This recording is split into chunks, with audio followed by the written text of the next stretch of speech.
and welcome to technically episode 1 with my first guest of Break Free with Annie Breen. I am so excited. I'm actually sat here in the Galloping Gut Hut on the coast of Cornwall at Bedrooth and Steps and have a very exciting guest to introduce to you, and that is Matt Cooke. He is a renowned manifestation coach, and there is a huge manifestation story behind how I've actually come to be speaking to Matt today, which we share within our conversation. And at this time, his first debut book, Beyond Wanting, is actually being published on 11/11, which is super exciting.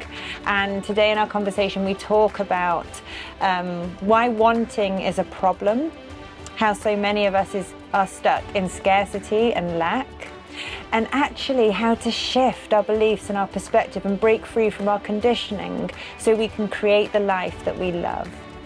This conversation is full of so much wisdom. It's authentic. We're parked on the coast, there's people popping by for coffee, and I'm just so excited to be able to share it with you. I also just want to give a shout out to Victoria for letting us park here. She runs this amazing family campsite 2 months of the year, July and August. Please do check out the website, Bedrooth and Steps Campsite. I'm going to be coming back here. They do glamping, they do yoga, they do saunas, they do coffee, and look at the view, it is incredible. Before we get into it, please do check out Matt's socials.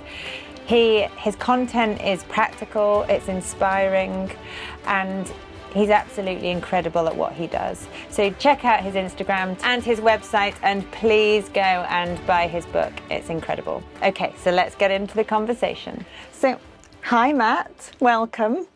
Thank you, Annie. It's great to be here. Can we just address where we are? I would say one of the most magical places on earth. Yeah. Bedrooth and Steps. Having a podcast in your coffee trailer, magical. Well, let's backtrack a minute to how we actually got to this point, because I think it was November last year I bought your Evolve course online. And it was around the time we actually launched this in the farmer's barn next door, very kind of soft launch just to test the equipment, a year ago. Wow. So I really wanted some guidance with manifesting how we were going to move forward with it. And you just came into my radar, like on Instagram, and I was just mesmerized by your videos, and I saw that you did that course. So I went through the whole thing. I actually did it. I've got all of my notes, and part of that was visualizing, bringing together like a vision board of different festivals that we wanted to go to, because we really wanted, as much as selling coffee, we wanted to go out there and connect with the people, which is why we pursued this adventure, and help people live their most authentic, liberated life. So I did that. I followed everything that you said. I came up with my little kind of purpose statement, which, by the way, was so helpful. And it's exactly what I'm doing, sharing inspiring conversations with people. And part of that was Paradise. So I'd never heard of Paradise before, festival in Cornwall. And again, it came into my kind of orbit. So I applied, but I thought I applied for the trailer and to speak there and didn't hear anything. And that's what you get like with festivals, kind of you put applications out and see what comes back. And I think literally, then I saw that you were going to be speaking there. Yes. So I was like, no. Well, at least I need to go. I need to get a ticket. And then the Whalers were announced, and I absolutely loved the Whalers. So I was kind of visualizing in my head this kind of scene of me dancing to the Whalers, chatting to you. Don't know where it was coming from. We'd not heard back. And then 7 days before, we had out of the blue an email to say, can you come to Paradise? Someone has dropped out. I was like, no. There you go. It's how it works. So I messaged you just to tell you the story, and you came straight back to me. I was like, wow, he's so busy. That's amazing that he's like come back. And then on the Saturday we were parked there and you just came to the trailer, and I was like, this is exactly, minus the Whalers that we're going to be playing later, this is exactly what I envisioned. And then from there we agreed to do the podcast, which has brought us to Cornwall, which, by the way, big thank you, because part of doing this whole thing is to go on a bit of an adventure and a lifestyle for us as much as like inspiring people as well. So that's how we're here. Yeah, and it's an honour, and a lot of people know this who follow me. Coffee is my third love in life, behind Coruscant and Humphrey. So, and then the fourth love, of course, is everything I do. So to be here talking about manifestation, meeting someone like yourself, and sipping coffee at the same time is a dream come true. Amazing. And what I just want to start with, I'd love you just to introduce yourself, who you are and what you do. And this podcast is called Break Free. I'd love to hear from you, Matt, what you've had to break free from to become the person you are today, to become the manifestation coach that you are. Sure. So I'm Matt. I'm a manifestation coach, a speaker. I speak all around the world now as well, which is amazing. And I teach a very simple, often complex subject. Manifestation is the deliberate act of bringing something that you desire. That could be anything, any dream you have. It could be a relationship. It could be money. I teach people how to bring that into the physical realm using the power of thoughts, action and feeling, and I demystify it with science. So I never ever thought I'd be a manifestation coach and now author with my book coming out, which we'll talk about. But I was in property for 10 years and that's what I thought my life was going to be. You know, I was 26 years old at the time. This is 2018. I'd been in the corporate world for about getting on for 10 years. And I was suffering from a lot of corporate stress. I had this tight feeling around my chest. I was struggling to breathe and I didn't know what to do. I think anyone can relate who's in the corporate world. So from the most unexpected source at the time, my wife's grandmother recommended that I had some reflexology just to help me sort of relieve this stress and this pressure. You know, I was dealing with a lot at the time. I was, you know, pretty young to be managing this sort of firm. And I went along for what I thought would just be a simple reflexology session at her house, my wife's grandmother's house. She agreed to, you know, get me and the therapist there. And as I lay down for what I thought would be a simple foot massage, he asked me a question that changed everything. And the therapist said to me as I was lay there, "So Matt, tell me who you are." And I turned to him and I said, "I'm 26 years old. I'm an estate agent. I'm the youngest manager of my firm." Started to reel off all my titles and my achievements, and he said, no, I didn't ask what you did for a living, I asked who you are. So talking about breaking free from identity, I didn't know who I was. I thought I was that suit and tie, that corporate estate agent. And I had this huge moment of realization that, wow, the reason I'm under this stress, the reason I'm not happy is because whoever I is inside that suit and tie isn't happy. And I think so many of us identify as our external sort of shield and armor when there is someone inside. And that was my initial desire, that was my initial want, to try and figure out who that person was inside.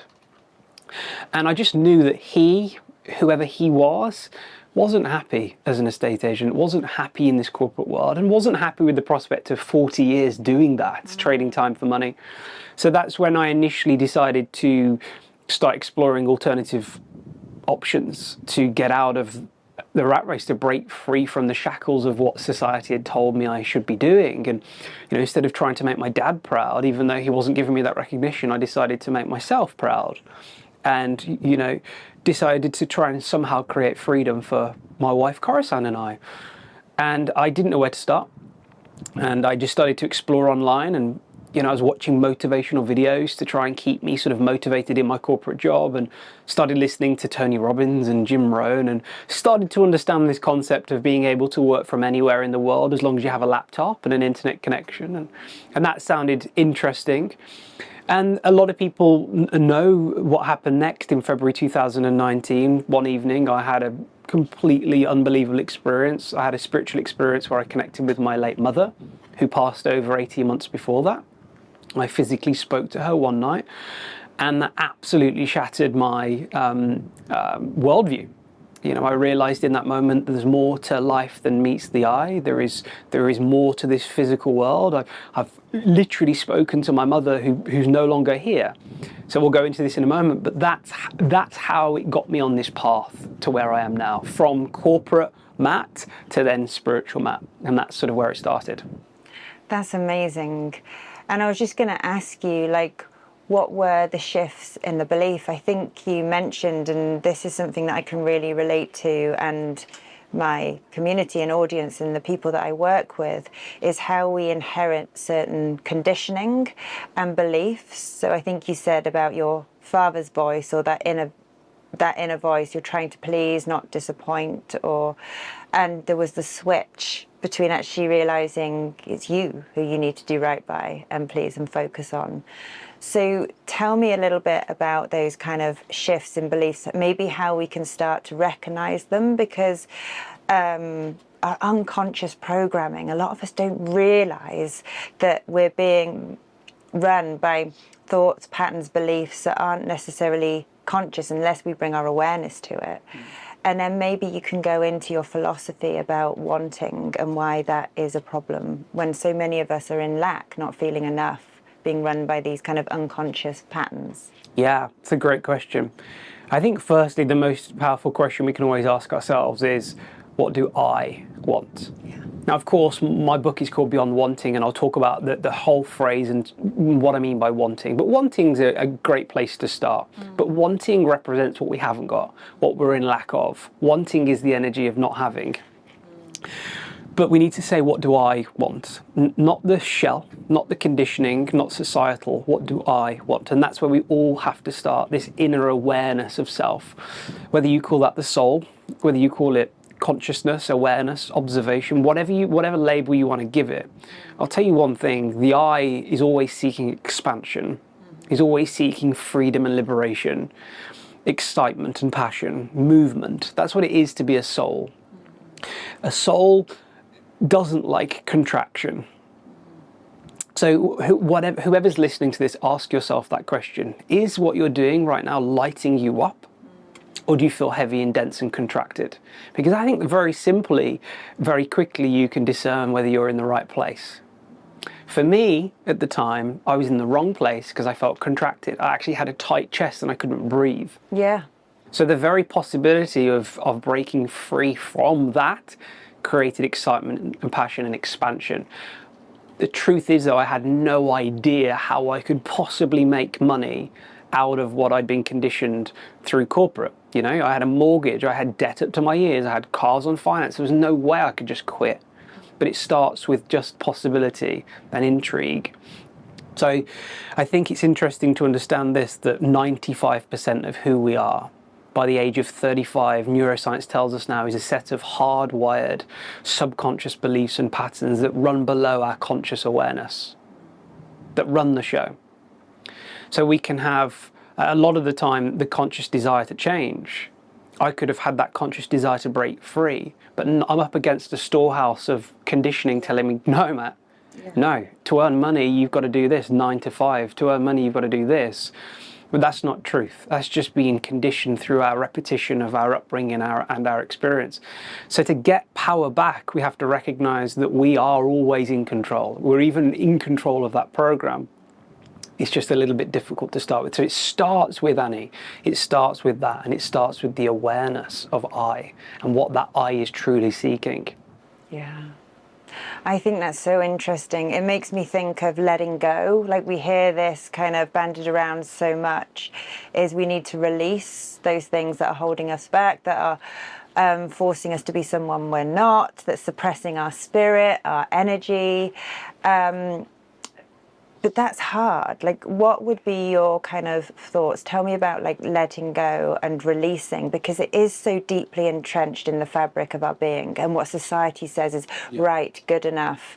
We should be doing this. The shoulds, expectations, family. You know, that we've been kind of modelled. So it is really breaking free from a whole load of history and conditioning, isn't it? So how did you start to, like, release that and shift that within yourself? So, it starts with self-observation. Observation is the key to manifestation. Before you get clear on what you want and your vision board and the dream, you've got to start being the investigator of yourself and resonate and understand the programs that are running the show. So if we're all aware of this inner critic, the one that's trying to tell us who we should be, what we should do based on who's telling us what we should do, who's the one listening to that, who's the one listening to that dialogue inside the head, who's listening to the negative thoughts. Because whoever's listening isn't the thoughts. There is always something else inside that's observing the critic or the conditioning or the program. And that is what I call the observer. So to start with, when it comes to this work, we have to first take a step back and observe quite literally our brain. And what I always say is start in the driver's seat of observation and just simply watch and record and resonate and understand. So I share this a lot at the moment, but I'll share it with you now. And for anyone listening, I'm now speaking around the world and people buy my tickets to see me speak. So in the last month, 800 people have flown in from around the world to see me speak in various locations.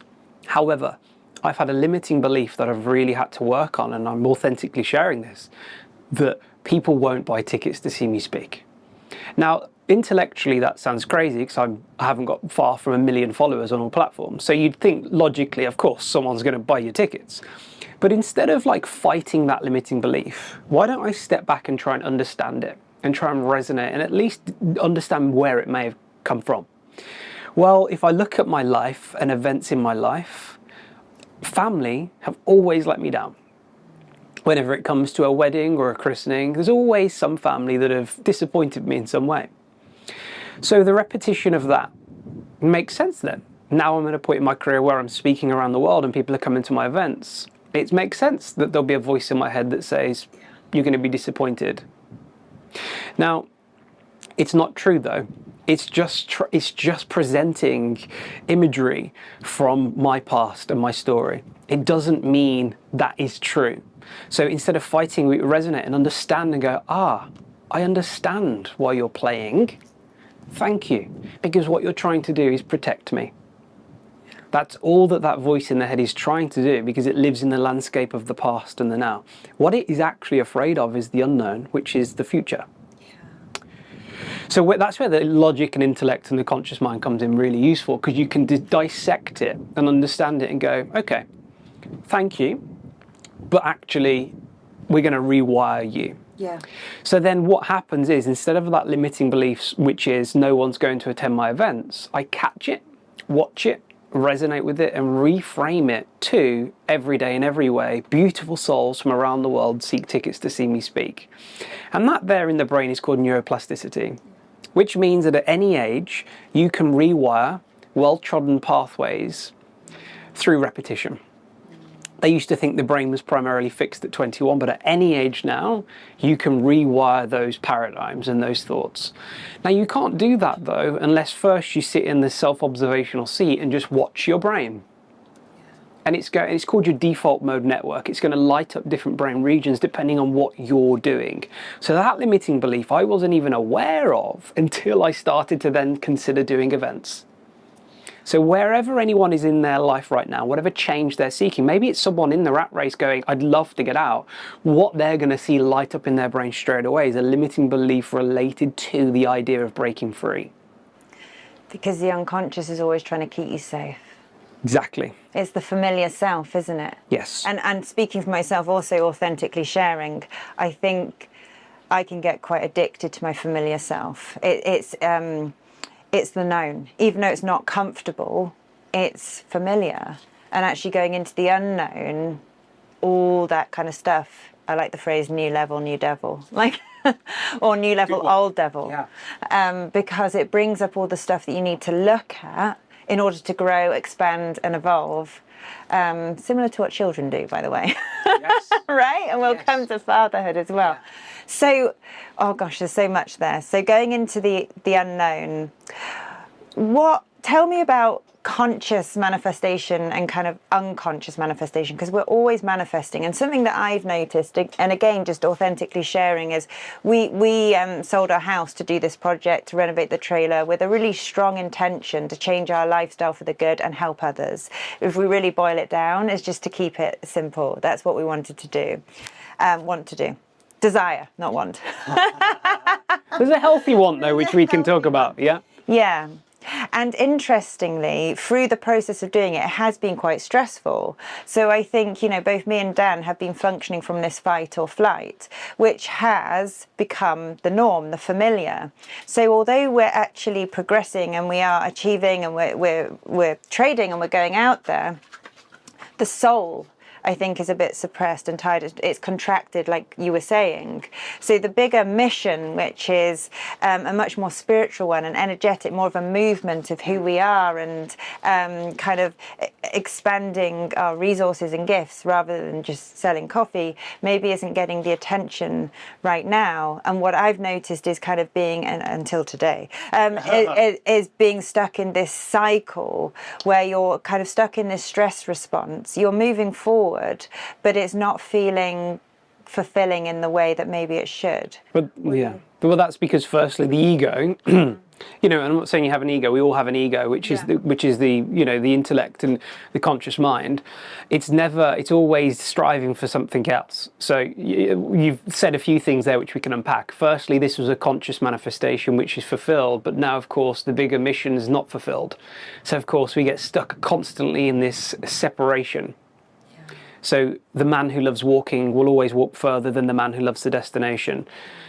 So it's manifestation should never be about a destination, because you never actually arrive.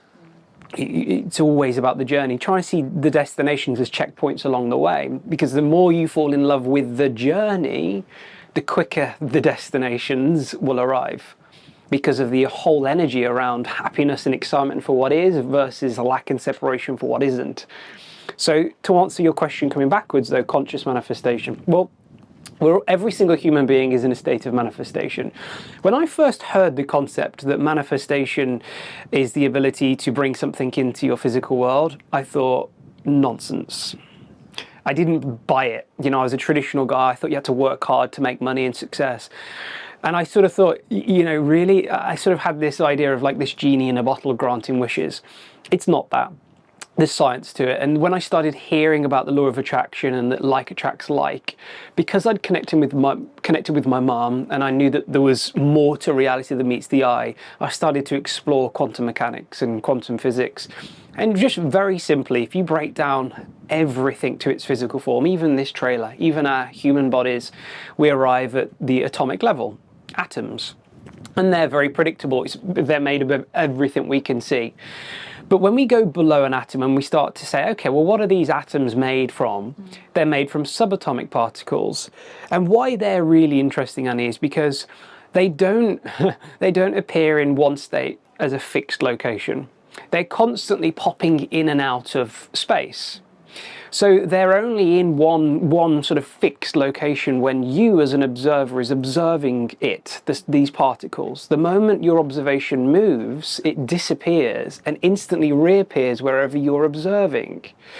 So when you're not observing these particles, where do they go back to? They go back to where we're all from and where everything's from, which is this infinite field of energy, which you can label the universe, the field, the quantum field, the unified field, God, source, the divine matrix, whatever you want to call it. All we need to understand is it's an infinite field of energy, also known as the wave, because energy is also known as the wave. And everything that is derived from that field, and is now a particle like our human body, is known as a particle. So what turns that wave of energy into physical reality is a conscious observer. Wherever you are observing collapses the wave into the particle.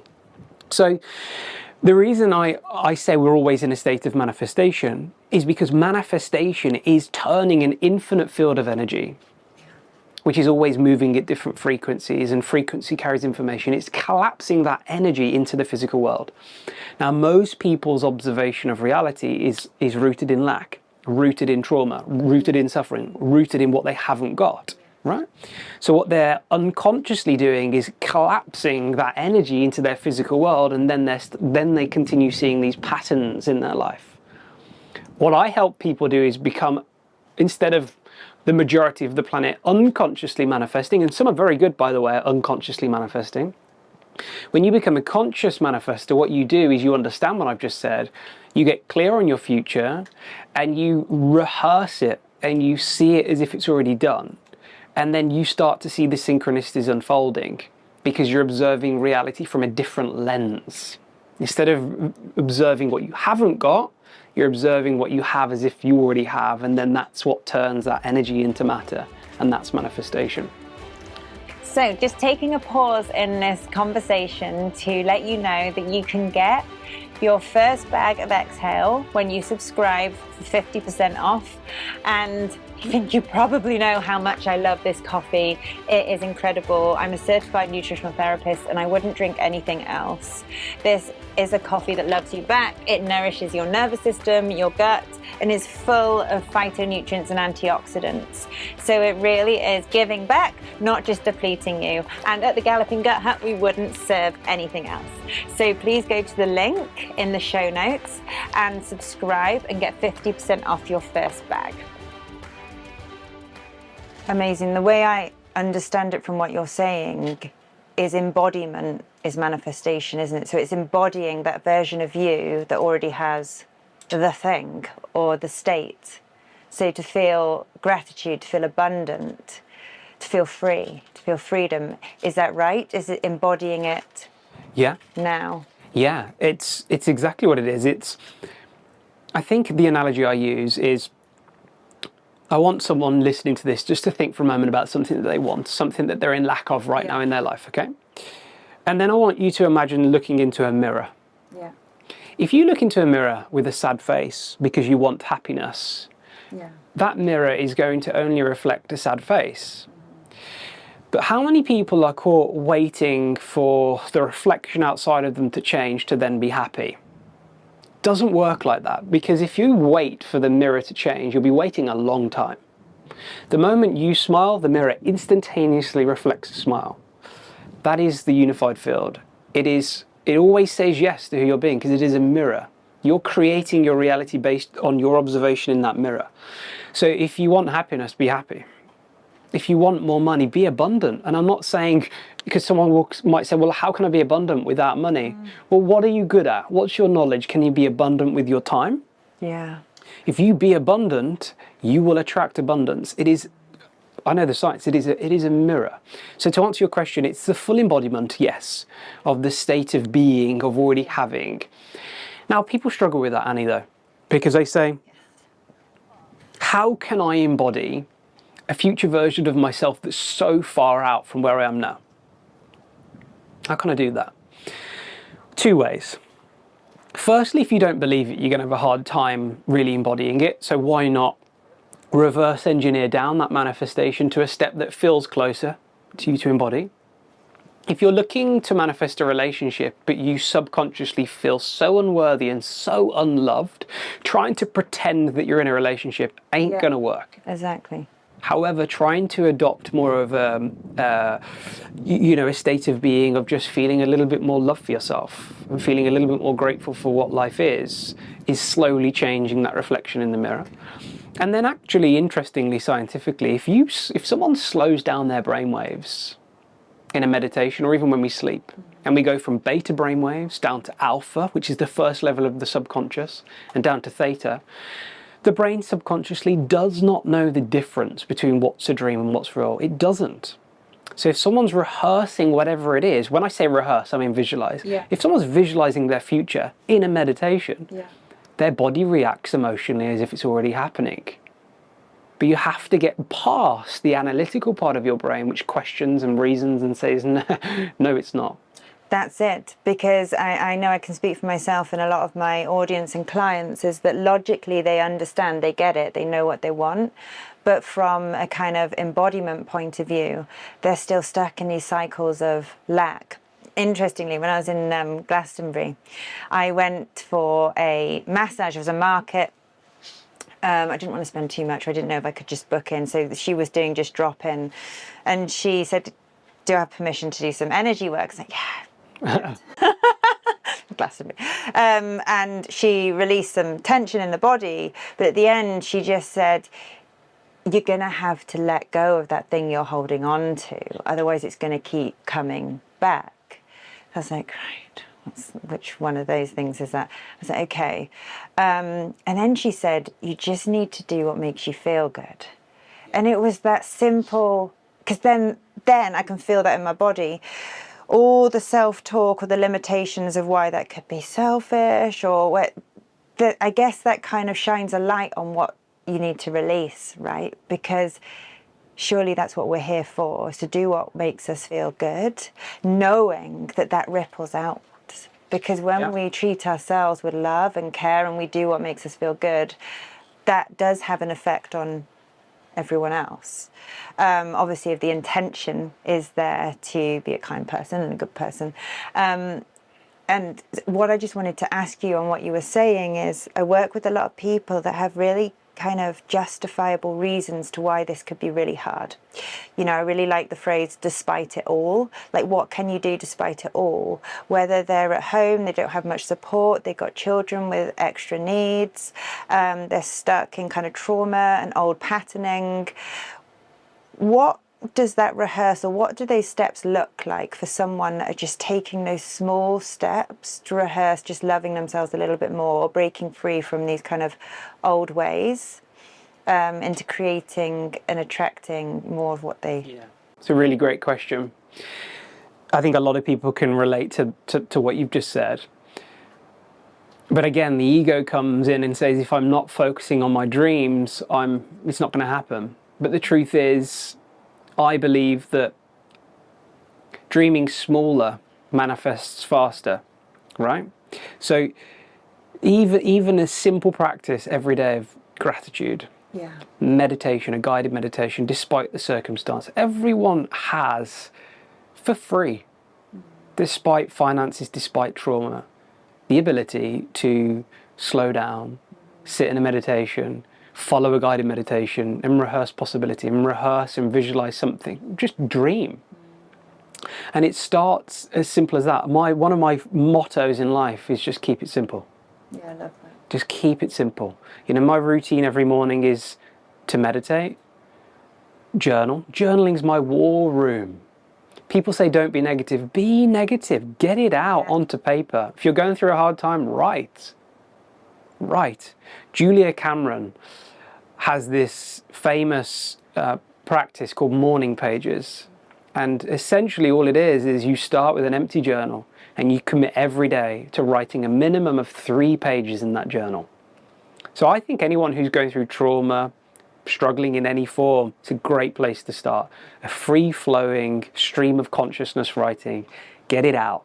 Because when you get it out, you become that conscious observer and you can witness and you can see patterns and you can see the strength in what you're going through. You know, you can have compassion for yourself. So it's a great place to start. Adopting gratitude for what's already in your life is another great place to start.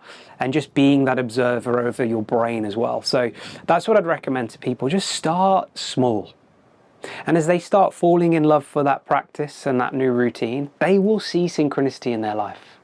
That's the magic. And also, if anyone's really struggling, here's what I would say. Whatever it is that person wants, write down all the emotions that you think you would have in your life when those desires manifest. Peace, love, happiness, joy, gratitude, whatever. And say to yourself, what could I do in my life now? What activities could I do in my life now that I know would make me feel that way emotionally? And as they go and do them, they will see synchronicity happening just by being in the landscape of those activities that make them feel that way. I love that. And just actually listening to you is hands up, I'd let go of my practices. in the whole cycle of doing and, you know, trying to kind of do the logical, logistical kind of stuff. I'd let go of those more spiritual practices. And actually your recent email about moving through difficult emotions, and that actually you can manifest when you're in those states, or you can maybe speak to that a little bit more, but one of your journal prompts was, what would you write if no one else was going to read it? And it's giving yourself permission to get really honest with yourself. Yeah. Right? Be honest with yourself. Absolutely. Yeah. Love that. And just tell me about your book. And if you don't mind, share the story, because I think you shared the story at your talk, which I think I cried all the way through in Paradise. Yeah. But let's share the manifestation story. I know you've got quite a few, but with the book, that's quite incredible. Yeah. So first, I mean, be authentic and let things roll as they're. Like right now, I'm loving this chat. What people can't see, there's chaos going on around us. You know, there's people walking, there's dogs barking. You know, we're right on the side of the coast. It's a bit windy, and like, don't filter that out. Like my motto in life is authenticity is actually misunderstood. It is one of the fastest forms of vibrational energy. Authenticity moves faster than love. I was just going to say that. Yeah. So you know, what people love is authenticity, and be authentic with yourself. Have permission to be authentic with your writing and your journaling, and say, like, you know, what do I want? You know, and we'll talk about wanting, because wanting can be misunderstood. There's a healthy want, an inspirational want for seeking change, you know, and seeking expansion. And then there's a want that's rooted in lack and suffering, and like, I want my life to change. So the whole premise of my book, Beyond Wanting, is that we don't attract into our life what we want, because that's like being in the mirror and wanting a happy face with a sad face. The universe will only reflect who you're being. So we don't attract what we want, we attract into our life who we're being, and I've explained that. So in order to attract what it truly is that we really want, whether that's love, peace, a relationship, business success, we have to move beyond that want, and we have to embody that version of ourselves that already has it. So my story, well, it started in 2020-21. I started posting this content on social media. Never thought I'd be a manifestation coach, and it started to take off, and I got a decent following over on TikTok. And then in 2022, I had no followers on Instagram at all, just friends. I had this dream out of nowhere to write a book. I'd always liked the idea of doing it, but that was the dream, that was the inspiration that came. But this limiting belief came up straight away, and it was like, who are you to write a book, firstly? And secondly, you struggled with English a little bit at school. You were the youngest in your year. You know, I always remember my English teacher giving me a hard time. But I had this dream of Penguin Random House, because I just remember the little penguin, and so that was the dream. And I love to use science and intellect to demystify but break down manifestation. So I said to myself then in 2022, do I believe right now that I could manifest penguin?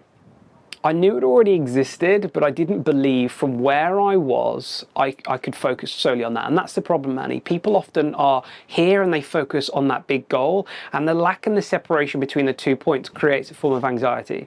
So what I did is I said to myself, let me reverse engineer down this manifestation to what I think could be the next step.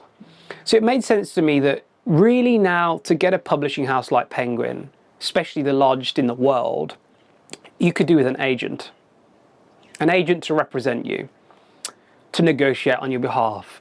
And that's what publishing houses want. They want you to have an agent. But where am I going to find an agent? So it made sense to me to reverse engineer down the agent to what I thought could be someone who could help me, a mentor. But where'd you find a mentor? So I reverse engineered that again to, do you know what? It makes sense to actually grow a bit of a platform, because I think now it makes sense that a publishing house is also going to want your help marketing that book. Yeah. So I had a dream, and the first dream was to start on Instagram in 2023, January, to grow a following of about 100,000 loyal followers by the end of that year. You know, I love patience. You know, I always like to play the long game. It gives flow. So that was the initial manifestation. I actually manifested 100,000 followers in 5 weeks by the 5th of February. And then around that time, I then moved the goalpost. So now I know at any time I could manifest here a mentor that could help me. with 100,000 followers, there's got to be someone potentially looking at me. And then that's exactly what happened. I had an email one day from a guy called David Kirkpatrick. He emails me, he sends his Wikipedia page, and I was like, okay, this guy's obviously interesting. And it turns out he was the former president of Paramount Pictures and a director at Walt Disney Studios. And we get on a call because he wanted to collaborate on something, a project. And it turns out that he's produced some of the biggest films ever created. You know, Forrest Gump, Indiana Jones, I could name them all. Really interesting guy who's now retired from Hollywood, but has started a school online to help writers turn their writing into either books or film. And he said, Matt, I love what you do. I'd love you to coach my writers. So I started coaching his writers on a few Zoom calls, and he turned to me and he said, you know, Matt, I think you've got a book in you. And I said, well, it's funny you say that. So we developed this really great friendship, and he said, Matt, in the non-fiction space, you don't write the book first. You write what's called a proposal, like a business plan. So he helps me put this idea together for this book, and this is like getting now summer of 2023. And he said, then we're going to pitch it to agents. So he said, is there one particular agent that stands out for you, one particular book that really stands out for you? And I know a lot of people know this story, but there was one book, and that book was Atomic Habits by James Clear. I love the book. I love how it's structured. It's clear. Habits are foundational when it comes to this work anyway. The book sold 40 million copies. And I said to David, I said, look, let's aim to manifest James Clear's agent.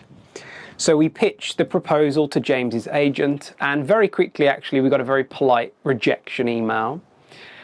Now, I know rejection is protection and redirection. So I took a step back. David was a bit offended. She was busy and she couldn't take it on. So we regrouped and we pitched again. And this time we pitched to 9 agents. And I very quickly got on a call with an agent called Steve with 50 years experience in the literary landscape from New York. And he signed me straight away. So I now have an agent. So you can see how I've worked up this manifestation. And then he helped me refine the proposal a little bit more, and he pitched it then to the biggest publishing houses on the planet. Hay House, Simon Schuster, Penguin Random House, their New York division. And within a few days, he phoned me and he said, Matt, Penguin Random House would like a call with you. It's like an interview, be ready. He was like, I'll be on the Zoom call with you. So I get on this Zoom call with Steve and 2 editors from Penguin. And the first thing I noticed was a book behind this editor. And I said to her, do you mind me asking why that book is behind you? And she grabbed it, and the book was Atomic Habits. And she said, well, it's because this editorial department edited the book. I helped James with the title, the structure of the book. And and then, long story short, it was a very good call. It then normally goes to auction. So different publishing houses auction to win your proposal. And they made me an offer to take it off the table. And I then signed with Penguin, and they allowed me to write that in the book. That I didn't just manifest the editor. I manifested the publisher, the publicity department, the marketing department, the art department. My cover was designed by the very art department that designed the cover for Atomic Habits. And that was like the ultimate manifestation. But I'm hoping people can hear now how I manifested that step by step. But I once thought that was the destination. But of course, from there, then you've got to write the book. And then you've got to get through the editing process, and then you've got to win the narration, because the narration is never guaranteed in that space. You're not given it when you sign. You're told that you have to audition for your own book. So only 2 weeks ago, I did the narration for Amazon Audible.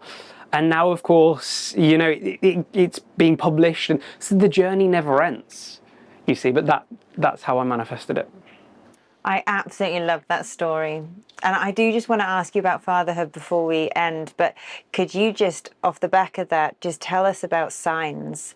Because we have to see the evidence, don't we? We have to notice, and sometimes they're really subtle. That was quite big, and like the book there. But sometimes the signs that we're on the right path, or we're making progress are small. So just speak to signs a little bit and actually noticing the evidence. It's a good point. So my book, Beyond Wanting, publishes on 11th of November. So anyone watching this, I'm sure it's around this time. That you'd think I deliberately planned for. But in January of 2025, Yeah, earlier this year, my editor emailed me and said, Matt, we've got a date, I think, for the book to be published Tuesday, the 11th of November, because books are only published on a Tuesday. And I said to her, do not change that date. Lock that in. Tell the senior editor that we're doing that day. It's the perfect frequency for a manifestation book. 1111 in numerology means new beginnings. So traditionally, there's 9 numbers to really think about, 1 through to 9. 1 is always the start of that cycle, 1, and 9 is the end. So 9 is completion and endings. So 2025 for every soul on planet Earth, 2 plus 0 plus 2 plus 5 is 9. So 9, we're all going through a universal endings sort of cycle, getting ready for 2026, which is back to 1 in numerology. So signs. Signs are the initial manifestations turning from energy to physical reality is the easiest way. It's a sequential rendering of energy to matter. It's not just your manifestation appearing out of the blue. It makes sense. It's almost like pixel by pixel. So for it to manifest and unfold first, you'll either see numbers, the synchronicity and the repetition of numbers, like I have and see numbers all the time. Other people see white feathers and objects. Other people hear conversations. Other people get intuition. Other people get dreams. Signs are the evidence of what you're doing, manifesting. Signs are a mirror. How many times have I mentioned the mirror analogy on this conversation? So whatever signs you're getting are your reflection in that mirror. So that is what signs are. Yeah, and I think you mentioned fatherhood as well, didn't you? I just wanted, thank you so much. And I just wanted to finish on speaking about fatherhood, but also your relationship. Like, something I love about your content and you is your relationship with Coruscant and how you're a team and you work together. Tell me about manifestation with like partnerships, and I presume you have the same vision and you come together with that, what you're trying to create together. And how do you work together? Yeah. And I know that some of the people I work with have conflicts, maybe in relationship, and maybe sometimes they want different things, or it's just hard to communicate. So maybe how you can start to kind of come together more, and how has fatherhood impacted your manifestation? So I think firstly, most couples have a unified goal of where they want to go, but I think individually, as individuated units of consciousness, we each also have our individual dreams too. Yeah. And I think a big epiphany for me once was a simple question that changed everything. And it was actually one of my earlier manifestations was financial independence and money, because it was always a challenge for me, actually, money. It was a real manifestation of mine to become more abundant financially. And there was a bit of conflict at the start with Coruscant and I, like about money, because I'd want to do one thing with money and she'd want to do something else. So I asked a question, and that was, what does money mean to you? And for Coruscant, money is the ability to live a good life and to travel and to have freedom and buy nice things, but also have security. For me, that too, but primarily investments and foundations and security. Buying material things was always like secondary for me. So what I realized in that moment is actually the most important thing you can ever do in a partnership is whatever it is you're seeking, whether it's freedom. What does freedom mean to you, Annie? What does freedom mean to your husband? And ask that question and understand it as well. Like, understands someone else's level of consciousness. Yeah. Otherwise you're going to be up against their unconscious, and it clashes. Someone asked me that at a talk in Dublin at the weekend. They're building a house, and one of them in the partnership is dreaming of it being done, and is already trying to buy interiors and get an interior designer in and buying furniture. And the other person in the relationship is more focused on the spreadsheet. So it's not going to work, is it? So you've got to understand someone else's level of consciousness. So I think with me and Coruscant, we have a shared vision to change the world and and have an impact. But at the same time, we both individually have our own dreams. And I think it's really important to hold space and be conscious and ask those deeper questions. What does freedom look like for you? And I think with Humphrey, as anyone listening to this who's got children, they're your greatest teachers, aren't they? He's 11 months old, and he's been sleeping great. He's been sleeping 12 hours, but last night he was up at 3. So, kids are going to test you. They're going to challenge you. They're going to knock you out of routine. They're going to knock you out of flow. But they're a great reminder of the present moment. and Humphrey is my greatest teacher, and I'm very excited to be able to teach him this work, which I of course didn't understand until I was in my late 20s, and I'm sure his soul knew very clearly what he was getting himself into. But yeah, I think I would say to anyone who's got kids, especially a child below the age of 12, it doesn't matter if it's older, because we're all over 12. Maybe most people listening to this and our brains can be rewired, but we have that trauma. The reason I say that is, on average, the first 12 years of a child's life is in those slower brainwaves, alpha, theta, and delta. First 3 months, a child's in and out of deep sleep. That's delta. They're awake, then they're fast asleep. From 3 months to about 4, they're in theta brainwaves. Theta brainwaves, they're highly suggestible, highly hypnotic. You can tell them anything and they'll believe it. And then from around about the age of that to 12, they start to develop, they go into alpha brainwaves, where they're still in the imaginary state, but they can start to understand intellectually what you say. And then the moment they start rationalizing Father Christmas not being real, because how can he surely deliver that many presents around the world in one evening, they've developed their analytical features, and then it's sort of too late. They're then hardwired and programmed. So it's very important, the saying, show me a boy age 7 and I'll show you the man, is in those first 7 years, they're a sponge, they're subconscious, they're believing anything you're telling them. So what are you feeding them? And that's really important. And if someone's listening to this and going, oh, I wish I knew that when my child was, just know that it takes conscious awareness to change. So it doesn't matter how programmed we now are, we can unwire and rewrite a program. It just takes a little bit longer. So that's my views on parenthood. So important. I absolutely love that. I'm so grateful for you and your time, and I have pre-ordered your book. I can't wait. Is there anything you want to leave us with, or leave the audience with, before we get another coffee? Well, absolutely. So I think whatever dream you have, first I want you to understand that it already exists. I've done the science, it exists in this field. Don't hold yourself back from limitation in your mind. It's not true, it's a program. Dream impossibility, and go for it. Take one step forward. I get emotional thinking about it. I'd have never have dreamed in a million years I'd be here right now doing things like this, traveling around the world. But I just kept moving forward.